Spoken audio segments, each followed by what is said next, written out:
if the Ministry of Justice will present tomorrow without specifically needing the backing of the ministers of local government, we would kindly appreciate that.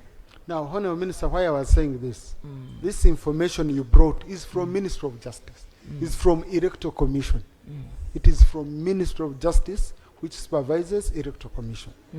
Now, yours is mobilization. Yes. Which you Honourable, have done very well. right. I don't know if you have. I just wanted to know if you have any legal mandate. Honourable members, none of you has a right to tell any member of parliament to sit down. No. Honourable. No. I was simply thanking the speaker so I could go and take my seat. Okay. Thank you, Right Honourable Speaker. Thank you. Thank you, Right Honourable Speaker. Thank you. I can sit without being held in my waist. Ka clip wako kabade ku internet nga katambula. Olaba Justin Namere minister. Yeah. Ali mu parliament. Deputy Speaker Tayebwa. Boogira they come. Yeah. Then someone makes noise in the background. Nagamba Justin Tula wansi. We know Justin ainamu wanjire temper. Ayaka. Simwangu. Mulango jafe tugamba alichi gomete. She's gumeite. Nagena maso nabagamba tewali aina right kungamba kolachi kutula wansi. Yeah. Abantu banji bakawaddeko endowooza. I'm interested in knowing okufuna endowooza yo nawe andaba. Iyo situation ogirowooza akoje. Omuntu ayimuse ayogera. It's a civil conversation. Yeah. Kushegera? It's embusi ya kwevuma bombi bakakamu. It appears into waliwo obutategeragana. Some confusion of information. But everyone is calm. Yes. Then a member of parliament shouts and says, Tula wansi, go and sit down.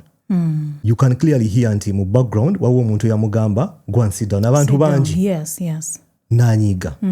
Ngekugambe tumumanyi nti ye achamu kalinga Petro. Nabagamba facial expression nechuka, tewali aina right kungamba kutula. Eyembera ujirowooza koje. First of all, Ugandans, tuino okukakana. Yeah. The only problem I have with Ugandans, twagala omuntu asirika. Yeah. Every time someone comes out to express themselves, Yeah. ulira, raga, taina mpisa, bamukuza bubi. No, it's because you are not used to hearing people speak back. Yeah. Let me tell you, Honourable Namere, bwanavayo navuma omuntu. Bwanavayo nayomba n'omuntu. I will not agree with her. Because it's not right. Okuyomba it's mpisa za mchalo. It's barbaric. Yes, it's barbaric. Naye Honourable Namere, bwanavayo and she expresses herself. Ngenda muwagira. Yeah. Why? It's the reason as to why twamutuma mu parliament. Yeah. Tetwamutuma mu parliament to warm up the seats, no. Abantu be Masaka, they trusted her to go and represent them. And I think it's what she is doing. Yeah. The only problem is, nebawulira baba MP abamugamba sit down. The only work they know how to do is ya kutula mu makoti, lean back and wait for a paycheck. And that is wrong. Yeah. That's why abantu abasinga, they are against Namere. Because she is doing what people are not used to. Abantu abasinga, they are just used to, bambi MP wafeye, bambi. People just want to be praised. Abantu bagala nakuzanyira mu kamera. Yes, nakuzanyira mu kamera tukama watu bakole obumodi. No. We sent her to parliament to speak and she has a right to speak and it's what she is doing. Yeah. But today ku scenario eyabaddewo. Ngabo tugambye Deputy Speaker Namere were having a conversation. And I think for the past few months, everyone was calm. For the past few months, it's one of the moments where tulabye nga Namere is calm.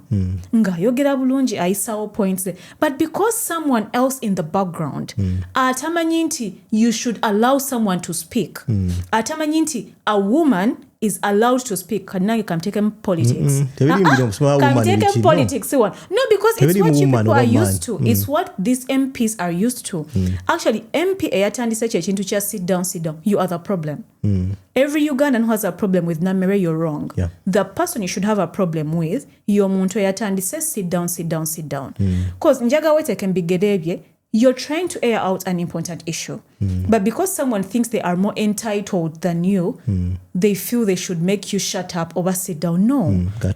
Yes, Namere wabagambye, none of you has a right. Singa speaker yamugambye sit down. Namere nalemerako. That would be a different story. Exactly. Ne a fellow member of parliament, you force me to sit down simply because you think change either it doesn't make sense to you or it doesn't agree with what you want me to say. That is wrong. There was clearly a mix-up of information.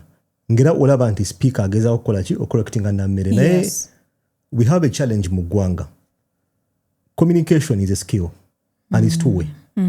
You speak and listen. Yeah. If you don't do either of the two, you're not a good communicator. Mulimu abantu nga onyuma n'omuntu nga ayagala ayogere without listening to you.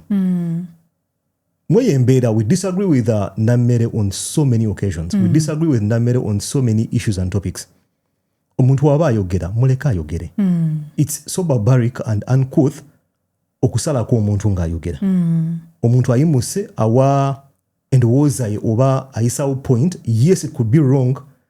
There might be a mix-up of information, but you don't have a right ogamba omuntula wansi okitegere ojja kujja nayo ku stand otubulya endowooza yo oba omcorrecting, but you don't shout in the background mbu oshabatula wansi okitegere. Mu mbeera ng'eyo reaction ya Namere is justified. You don't have a right to shout at someone nga muli mu environment nga parliament.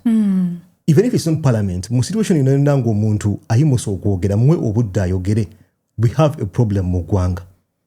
Mulimu abantu abalowooza nti boyo bagezi bokaboka. If you say something, wadde ndowooza yo, you're giving your opinion, they're like, nah, shut up.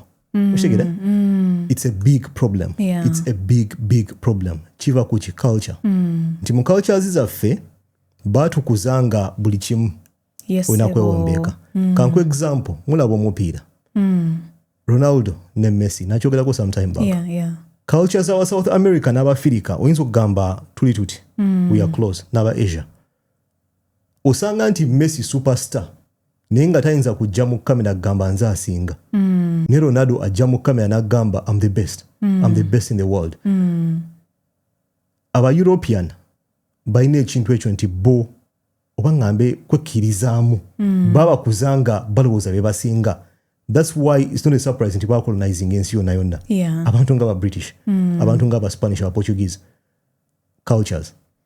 Aba Africa, especially abakaddemu ko myaka, tulowooza nti mbuli situation ina okwewombeka.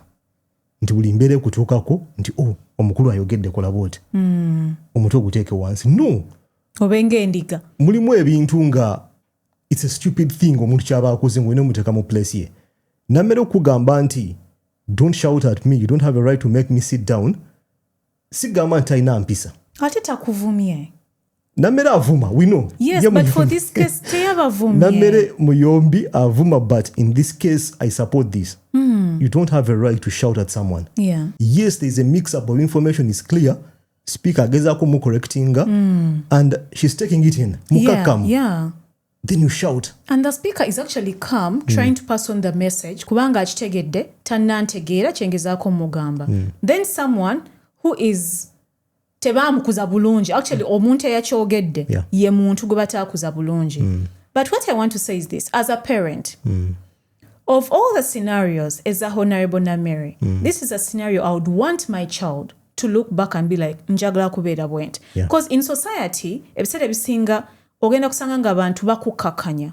People are going to try to put you down. But you have to stand your ground. On condition, you do it with respect. Tomala gaddamu bantu kuwogana, no. Oli wava nagamba sit down. Be firm, mugambe no.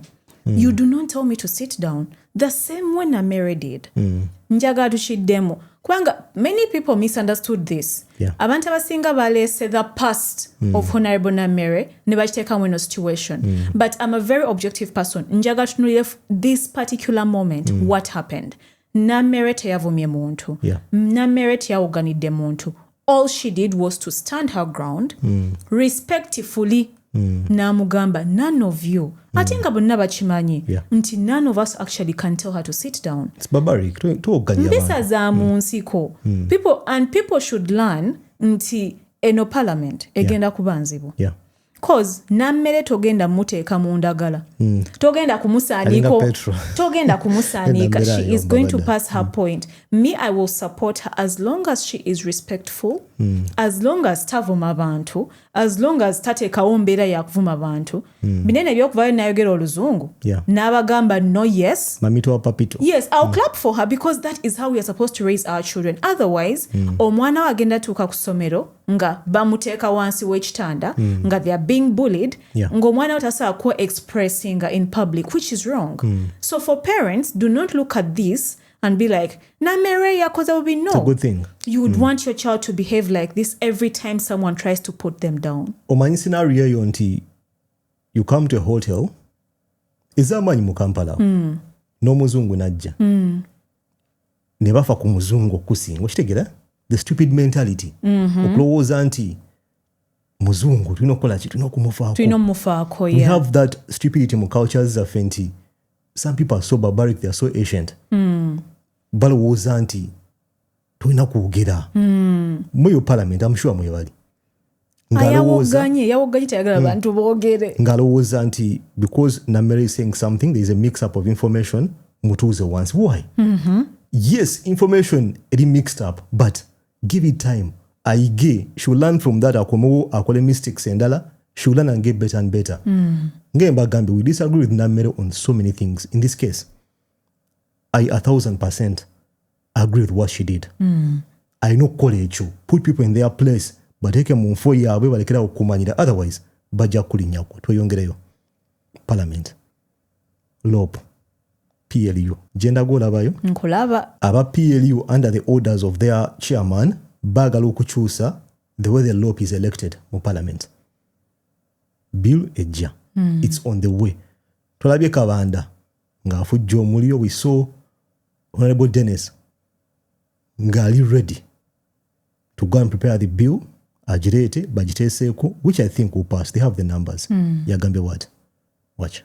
Further aware that in 2006, the Administration of Parliament Act was amended to provide for the election of the Leader of Opposition and the grounds for vacation of the office of the Leader of the Opposition in Parliament. Acknowledging that the election of the Leader of the Opposition in Parliament under Section 8 of the Administration of Parliament Act is restricted to the most numerically dominant opposition party in Parliament, who may consult members of other opposition political parties in Parliament and independent members of Parliament. Further acknowledging that the prevailing grounds for removal of the Leader of Opposition from office are inadequate and requires expansion to include incompetence and misconduct as a safeguard for accountability, efficiency and effectiveness.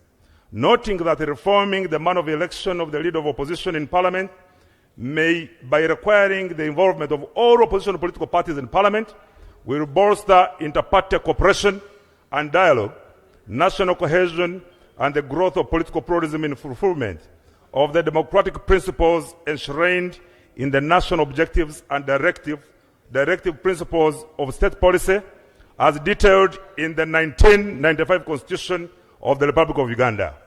Further noting that expanding the grounds of vacation of office of the Leader of Opposition in Parliament to include incompetence and misconduct will hedge the performance and behavior of the duty bearer against abuse, appreciating that the proposed amendments to the Administration of Parliament Act will necessitate a corresponding amendment to the rules of procedure with regard to the procedure for election of the Leader of Opposition in Parliament and vacation of office of the Leader of Opposition in Parliament.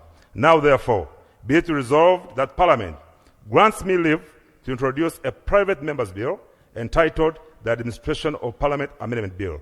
Awe tuli twanpakingemu LOP bill kumujja mu office ndika summarizing kumujja mu office abuse of office language ejulidde Nkuwulidde, yeah. kwegamba nga bill egenda kutagetinga office ya LOP n'engeri gye bamujja mu office naye nga it's very clear nti bagenda kukozesa budget ya office ya LOP gye bagenda okuyita bagambe nti sente.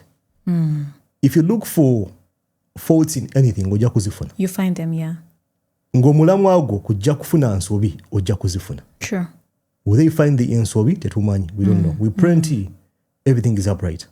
But from the look of things, bill egena kujja egena kuyita cause they have the numbers NRM PLU ejja kuyita cause it was ordered ku Twitter oba ku X the order came ne bagamba find ways mu bwangu ddala of removing Joel Senyonyi mu office Kabanda yagambye bw'ati watch constitution etteeka erifuga palamenti n'amateeka ge tutambulira nga tukika mu palamenti galambika bulungi ngeri ki president gyayinza okugibwamu obwesige ngeri ki vice president gyagibwamu obwesige speaker baminisita n'abaka ba palamenti n'abalala naye terirambika ngeri ki leader of opposition gyagibwamu ki bwesige okujjako nga ye ekibiina kye kyekimugjeeyo kati muteeka muno twagala tuteekemu akawaayiro okusinziira ku bye twalabye nga ne leader of opposition ayinza okugibwamu ki obwesige ya nga naye asobola okugibwamu obwesige now waliwo abagamba nti lwaki abenaremu batunulidde nnyo ensonga y'opposition leader of opposition sente ezimuweebwa si z'opposition ali mu buwumbi obusoba mu 6 mu ofiisi ye ezo sente z'opposition sente zaki zamuwa musolo bwe baba basobola okwetaba mu kujjamu minisita obwesige bwe baba basobola okwetaba mu kujjamu commissioner wa parliament obwesige lwaki bo abafuna sente z'omuwa omusolo nabo tetufuna waakawaayiro akayinza okubajjamu ki obwesige era nabo basobola okubeera nga akulira oludda obuvuganya talondebwa kibiina kyokka ekiba kisinza abaka mu palamenti kubanga opposition kitegeeza buli muntu yenna yavuganya neki ne NRM n'aba independence nabo babeera mu opposition kubanga baba bavuganya neki ne NRM so twagala okusuubiza abaka bano tujja bawa support yaffe ng'aba patriotic league of Uganda. Honorable Kabanda, ekintu kyayogedde, it's basic. Yeah. Every law can be amended. What matters is the intention. Why are we amending this law? Yeah. Honorable Kabanda atugambye ekibiina ekyamuteeka mu parliament oba ekyamufula LOP kyekibadde kisobola okukola ki okumugjawo. If we are to do an audit, ekibiina kino kyali kiggyeewo LOP waabwe, yes or no? And I think the answer is yes. Yeah. So to me, I would give them more trust nti okay, bwe balaba omuntu ng'alina ekyamu kyakoze, they will indeed act bamugjeewo. Naye ate intention up to now ngenda kwefuula nti sigimanyi. But if it is what we think, the intention is lacking. Yeah. Is the intention for the betterness oba ku lw'obulungi bw'omunnauganda oba it is for personal reasons? Yeah. If the intention is to develop Uganda, if the intention is to push Uganda forward, if the intention is to seek accountability ku ssente z'omwe w'omusolo, I wouldn't have a problem with it. Yeah. However, bwe banga etteeka lino tulikwatako oba tusuggestinga amendment simply because someone said, then it's not reason enough. Kanfuna ndowooza njagala ompe ndowooza mu comment section wansi awo ku bye tukonyeeko Justin Namere bantu kuwoggana mu parliament bantu kuwogganira gwandaba n'ebya LOP twabikolako video ku channel kweri mpe ndowooza mu comment section wansi awo tujja kulaba mu video dako. Peace.